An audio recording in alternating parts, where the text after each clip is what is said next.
Hi students, welcome to the Byju's Hindu News Analysis for 24th of November 2018. So let's get started. So let's look into the first article. The first article says India protests denial of consular access to pilgrims. So what is the context here? So Pakistan had recently issued around 3,700 visas to the Sikh pilgrims from India for the festivities that were being celebrated in Pakistan, which cover the Nankana Sahib as well as the Sacha Sauda. So basically it was a Sikh festival that was being conducted in Pakistan. So what happens during this period is the Indian consulates in Pakistan were stopped from entering the Gurudwaras by the administration. So what this means is the consular team, which was not able to meet the pilgrims for performing their certain official duties despite the prior permission that was given by the Ministry of Foreign Affairs of Pakistan. So as a result of this move, the Ministry of External Affairs has issued a note of protest that the consular team was harassed and was prevented from contacting the visiting Indian pilgrims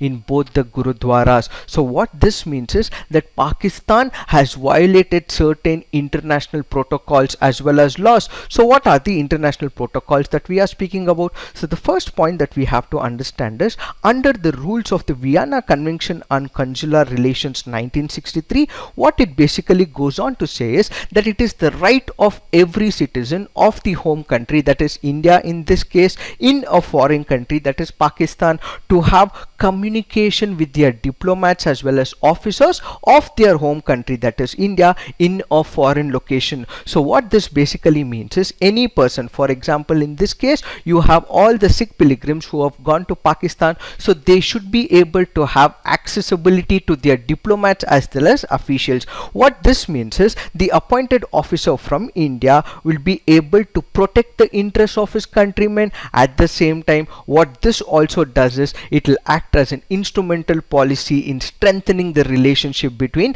the home country as well as the host country. So because Pakistan has violated this Vienna Convention on Consular Relations, India has voiced its opinion against this particular move that Pakistan has done. So what are the other norms that have been violated? So apart from the Vienna Convention on Consular Relations 1963, Pakistan has also violated other international legal instruments as well as the conventions. So what are these? So the first one is here is the Vienna Convention on Diplomatic Relations. So this Vienna Convention on Diplomatic Relations, which was signed in the year 1961, provides due respect and dignity for all the foreign diplomats, but this was not being given by Pakistan, and they did not let these diplomats to enter the Gurudwaras. So this particular convention has been violated. So now that we have discussed the Vienna Conventions of Diplomatic Relations as well as the consular relations, what Pakistan has further violated is the bilateral protocol on visits to the religious shrines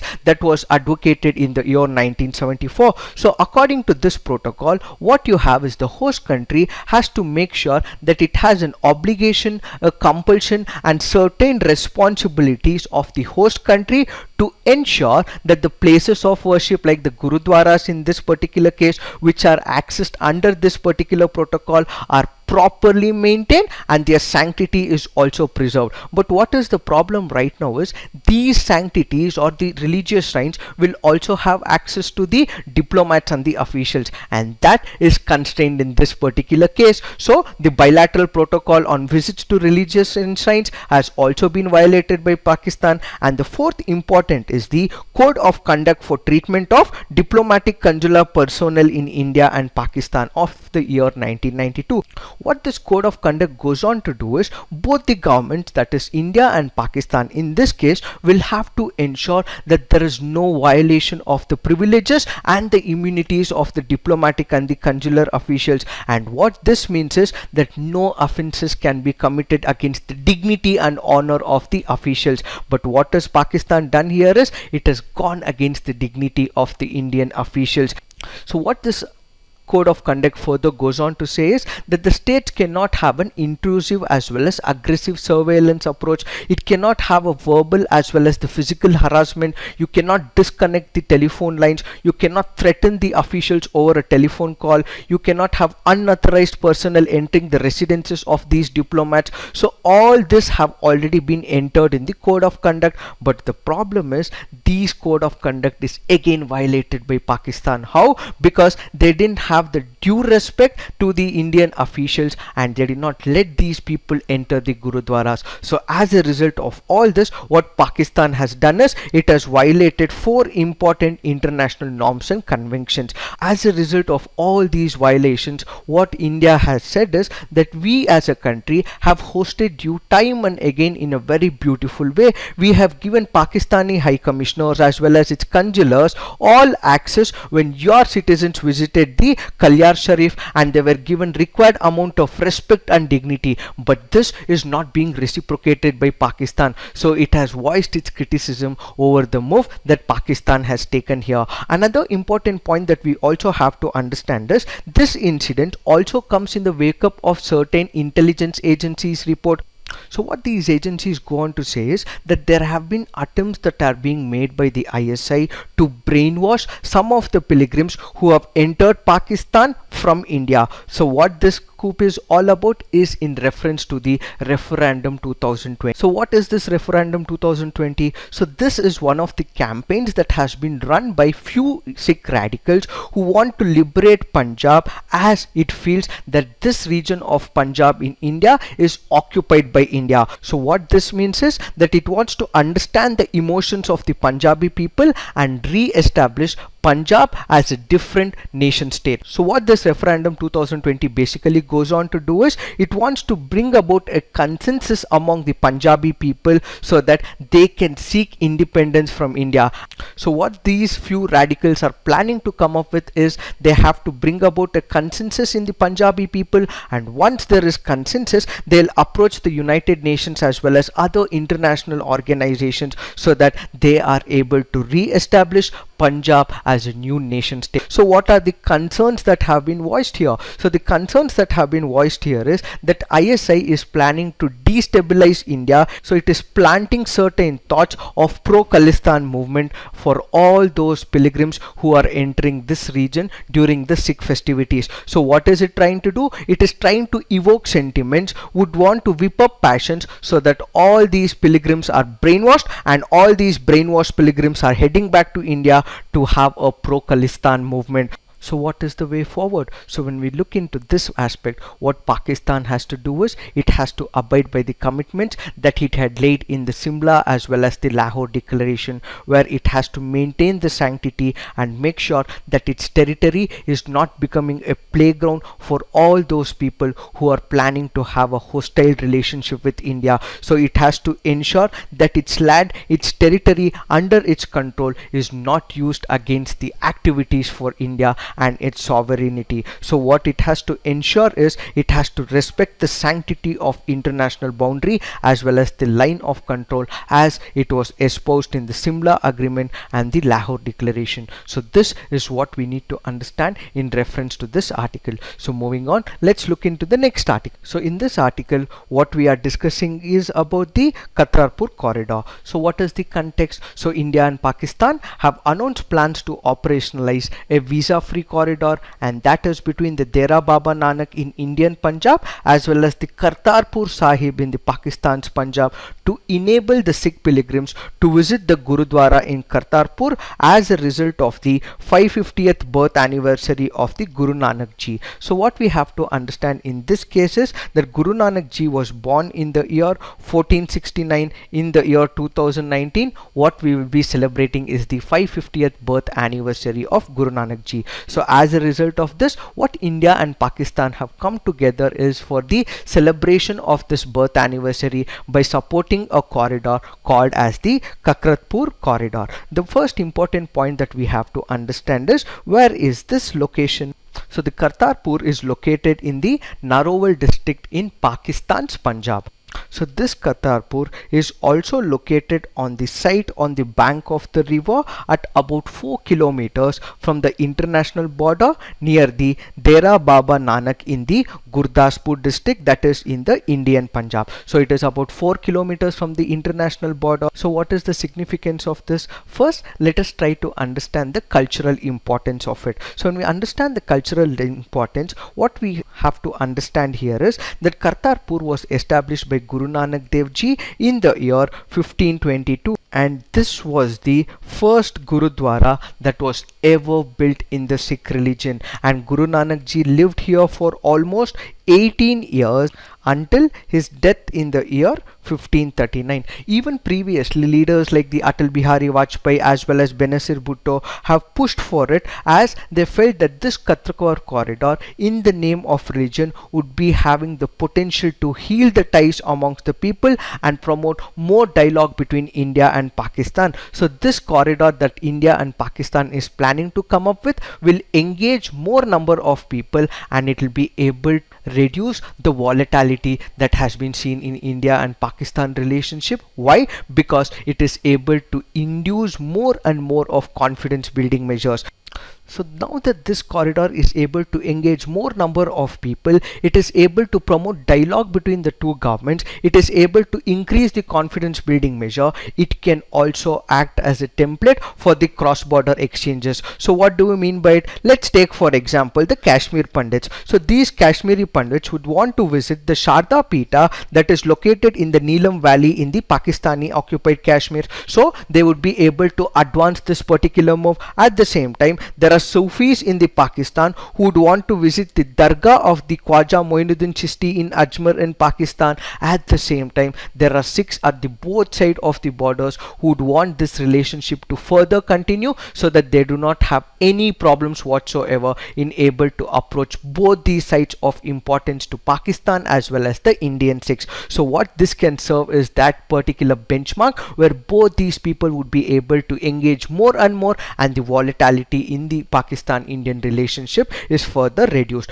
And what this can further include from the economical perspective is, due to this corridor, what you will also see is the development in and that around area, and this will further give rise to the infrastructural growth for the celebrations at the Sultanpur or the Dera Baba Nanak, which are the holy places for Guru Nanak Ji. So on one side you have the cultural feast, on the other side you have more of people to people relationship, on the third front you have the economical development in the form of infrastructural development. So what is the way forward? Currently what we see is there has been a frozen relationship between India and Pakistan. There has been certain turmoil due to its political actions, and what we need is a positive and a purposeful manner engagement, for which Kakrapar could be one of the laying foundation stones. So now that this cultural feast is initiated, any future problems that we see in terms of the India and Pakistan's issue should be managed in a non-political manner, and this should not include the political masters playing their politics,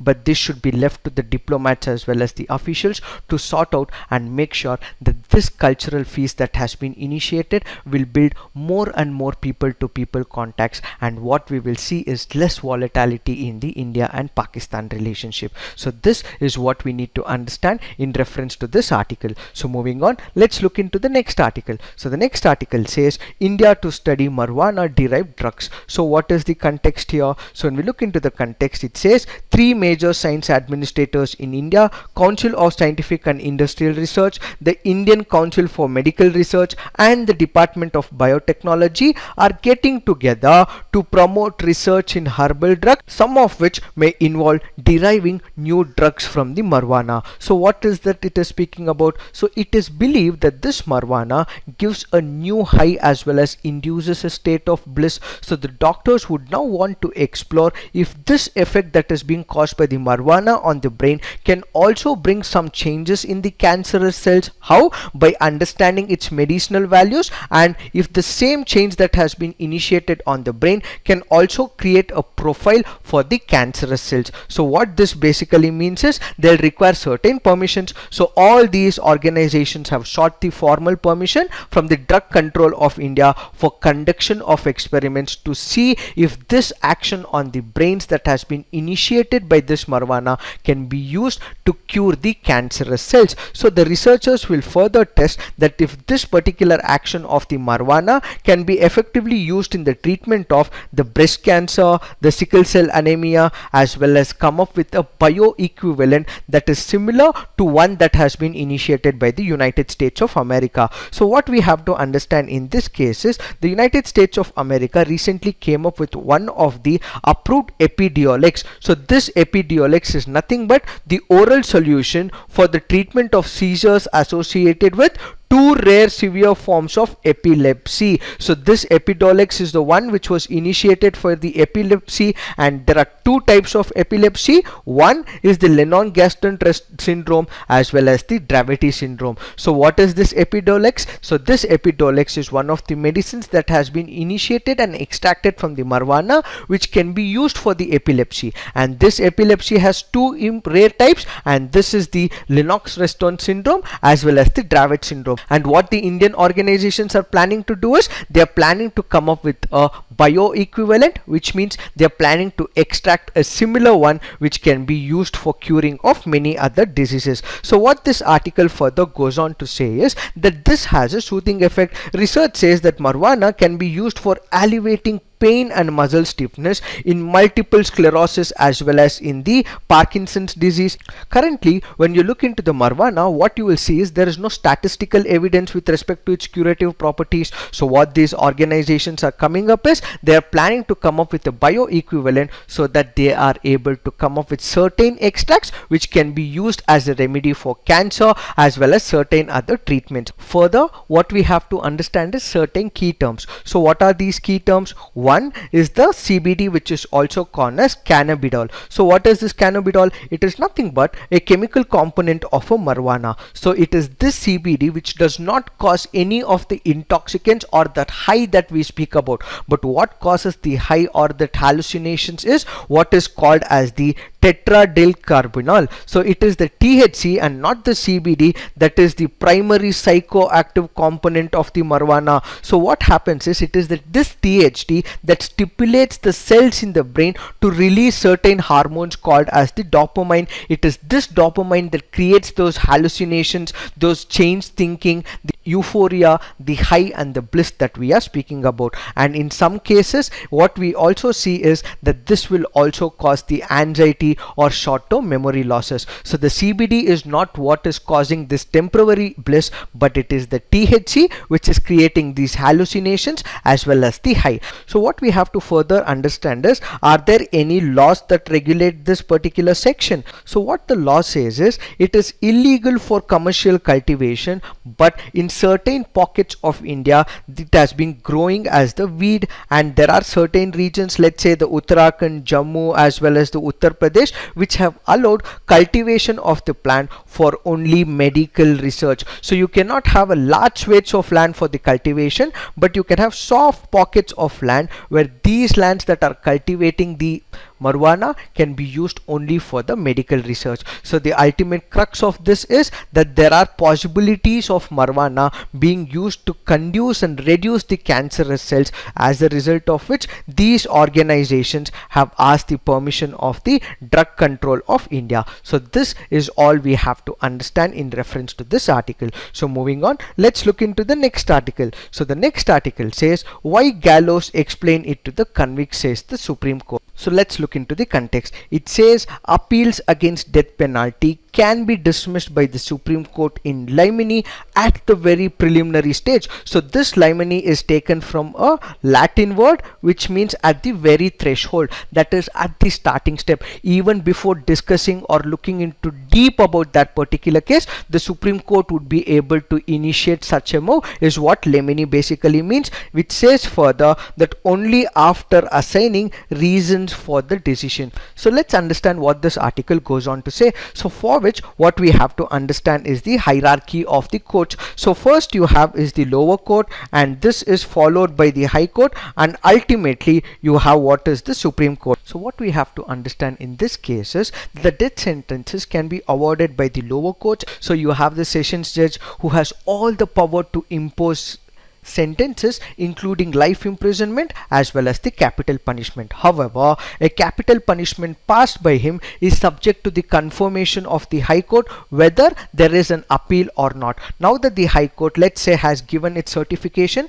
and the person who has gone to the High Court has also been convicted to capital punishment, then he has a further provision, so he may be able to go to the Supreme Court through the special leave petition. So even after the Supreme Court endorses this special leave petition and it further goes with what the High Court as well as the lower court has said, what the Supreme Court has to do is it has to give reasons as to why it is subjecting the same person to the capital punishment that has been exposed by the High Court as well as the lower court. So what this means is this person who is going to be in the capital punishment or the death penalty is something to do with the life as well as death. The right to life is already guaranteed under fundamental rights under Article 21, and it becomes very imperative to give reasons when the state is snatching away the life of the person. So when you are endorsing the same thing that has been given by the lower court as well as the High Court, what the Supreme Court in this particular case has to do is it has to give reasons on what basis that the death penalty has been endorsed. Why?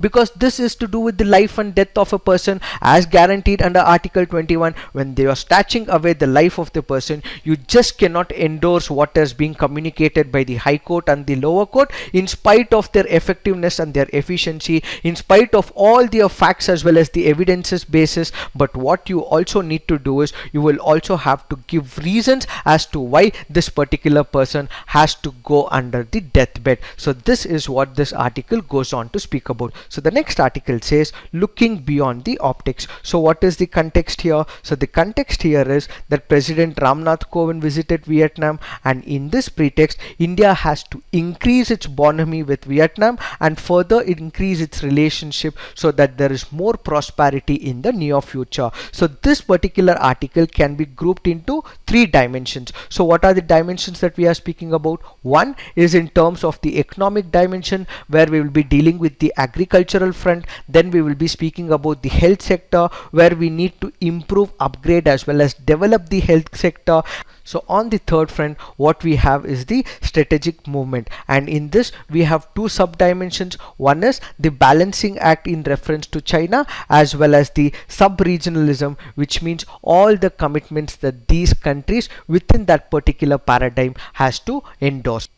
So let us try to understand the first dimension. So what was the first dimension? It was to do with the economic strategy in reference to the agriculture. So we have to understand how Vietnam as a country evolved in reference to the agriculture as well as the economy. So one such policy that Vietnam endorsed itself was what is called as the Doi Moi policy. So what is this Doi Moi? Doi Moi basically means it's a open door policy. So what do we mean by open door in this particular case? It means that Vietnam basically had a centralized economy. So Vietnam started moving from this centralized economy to the private market economy, with certain sections of private being regulated by the government. So what this Doi Moi policy basically means is it is an open door policy where Vietnam endorsed in the year 1986 with the goal of creating a socialist oriented market economy. So what this means is Vietnam opened its economy, and what was happening back then was Vietnam was importing a large scale agricultural products until the open door policy. But with opening up of its economy, what we see is the import of agriculture became an entity of the past, and what we saw was the export of the agricultural products. A country which was banking on imports of agriculture sector has now become a major exporter. So because of its competence in exports of agriculture, what you will see is that the agriculture competence has got a place into the comprehensive and progressive agreement for trans-Pacific partnership. So because of its increase in the competence in the agricultural fold, what India can also do is India can also enter into suitable agreement. India can further cooperate in agriculture and innovation based sector by pushing the potential potential for increasing the bilateral trade to about 15 billion by 2020. So because of its increase in the competence,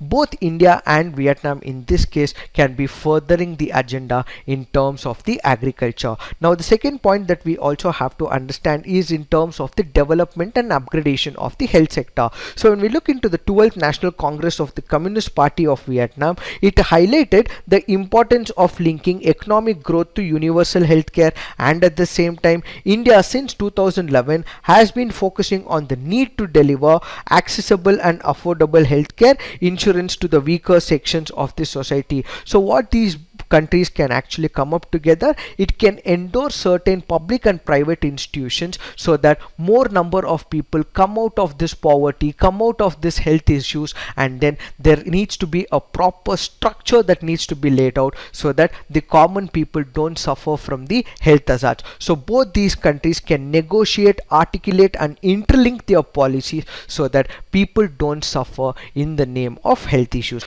And the third important point that we have to discuss is in terms of the strategic move. So what this means is that Vietnam has what is called as the multi-directionalism. So what is this multi-directionalism? This basically means any act of rise in power by one country and its domination spreading wings of enforcement and hegemony will also be reduced by a counterweight by engaging with other strategic important partners. So what this means is China is one of the hegemonic head. It is spreading its wings across this particular area. So in order to counter China, what you need is one of the dominant other partner, and what Vietnam has done in this particular case is it has gone and taken the support of United States of America, which is able to take on China. So this multi-directionalism basically means when there is dominance of one country over another country, Vietnam is able to engage itself with another partner which can counterweight this particular partner wanting to spread its wings of enforcement. So what we also have to understand here is the sub-regionalism. So what is this sub-regionalism? On one side you have the interference of China which can be avoided and counterweighted by United States of America, and at the same time what it can also do is it can form subgroups within that particular region. Let's take for example the India-Vietnam joint statement which also spoke about the Mekong Ganga operation, and at the same time you have what is called as the Cambodia-Laos Vietnam growth triangle sub-regional cooperation. So both these important cooperation moves can also be initiated, can also be endorsed so that China is not able to meddle with the affairs of these countries. So what is the way forward? So what we have to understand in this case is India has espoused the cooperation model. So what this cooperation model basically means is India will not have the restriction based diplomacy. Instead what it will espouse is the freedom based diplomacy. It is that any country which has relationship with India can have its own set of choices as well as opportunities. So India will not restrict any of these countries to have a restricted number of friends, but instead all these countries will be able to open up to number of partners. So that is what it means by cooperation model. And at the same time what India can further do is it can increase its synergies in terms of the defense cooperation as well as the infrastructure development. So in the name of the Look East policy as well as the Act East policy, going forward what we need is certain pragmatism in the relationship in terms of the economic, in terms of the health sector as well as the strategic sector. This is what this article goes on to speak about. So moving on, let's look into some of the prelims practice questions. Which of the following countries pass through the Tropic of Capricorn? So you have Australia, Kenya, Tanzania, Brazil as well as Argentina. So the answer for this is B, 1, 4 and 5 only. So let's look into the map for the same. So the number of countries you have here is Brazil, Paraguay, Chile as well as Argentina. So you have a code for this and that is called as the ABCP, and then you have Botswana, Namibia, South Africa, Madagascar and Mozambique, and finally you have Australia. So kindly remember the 10 countries where the Tropic of Capricorn passes through. So moving on, let's look into the previous year question paper. So consider the following statements. In tropical regions, Zika virus disease is transmitted by the same mosquito that transmits the dengue. Sexual transmission of Zika virus disease is possible. Which of the following statements given above is correct? So it is both 1 and 2. So next question is with reference to the current affairs. With respect to FAME India scheme, consider the following statements. So the first one says it's aimed to promote eco-friendly vehicles. It is a part of National Electric Mobility Mission Plan. It is being administered by Ministry of Environment in support with the Ministry of New and Renewable Energy. So which of the following statements are correct? It is only 1 and 2. So why is the option third wrong? Because it is being administered by the Ministry of Heavy Industries as well as the public enterprises. So moving on, let's look into the mains practice question. So it says democracy and good governance are contradictory, analyze, and your answer should be in less than 150 words. So what we have to understand in this case is, even before we look into the answer, I want you guys to write your answers so that you can put it on the comment section, so that we can have a peer review as well as a personal evaluation from the Byju's team as well. So now let's look into the answer and analyze what this answer is all about. So the first thing that we have to write in this answer is, what is democracy? So let's not go with the traditional answer which says that democracy is of the people, by the people and for the people. Let's have a meaning for democracy. So can we say that democracy is nothing but exercising of the people's will to elect their government for planning, organizing and making policies that drive their social and economic activity? Yes, we can say that. So first thing that we have to do is define the democracy, and the second term that we see is the good governance. So what is this good governance? First thing that we have to understand is the governance. So when we say governance, it basically denotes a value free dispensation. It does not say whether it is good or bad, fair or unfair, ethical, unethical, moral, unmoral. So it does not speak anything about it. It is just neutral. So governance basically means it is a neutral perspective which involves the application of the government, the private as well as the civil society, all coming up together to enforce certain conduct. So when you say government, it is only a small entity, but when you say governance, it is a major entity. So the governance basically means you are delivering services to the people. So when you are able to deliver these services in an effective way, in a very good way, with consensus, with participatory approach, and when there is transparency and rule of law, such things becomes good governance. So the governance basically means it is neutral. It can be good or it can also be bad, but when we say good governance, it is delivery of all these services at a very good and optimal level. So we have defined democracy, we have defined what is good governance. So now we have to understand is that democracy and good governance are contradictory. How? Let us try to understand that. So it says that democracy believes in compromise, negotiation and consensus building, while good governance believes in one best way approach which is devoid of any deliberation by the groups of society. So what is democracy here? You have number of groups that are coming up here. You have political organizations. There is lot of compromise. You will have to negotiate your terms, adjust your policies, build up a new set of groups, and then what you ultimately end up is in a consensus with certain negotiations, and that is what democracy is. But when we say good governance, what it means is you have one best approach. Let's take the example of the jam. So the government decides, and that is the formulation that happens. So what happens in governance? It is the government, the private sector or any of the NGOs, they decide a particular program and then there is enforcement of that particular program. So the second point says democracy believes in diversity, empowering the disempowerment and bring about egalitarian society. But good governance believes in uniformity and creates inequality between the rich, the poor, the educated and the uneducated. So how is it creating inequality? Let's take for example, there is one of the important schemes.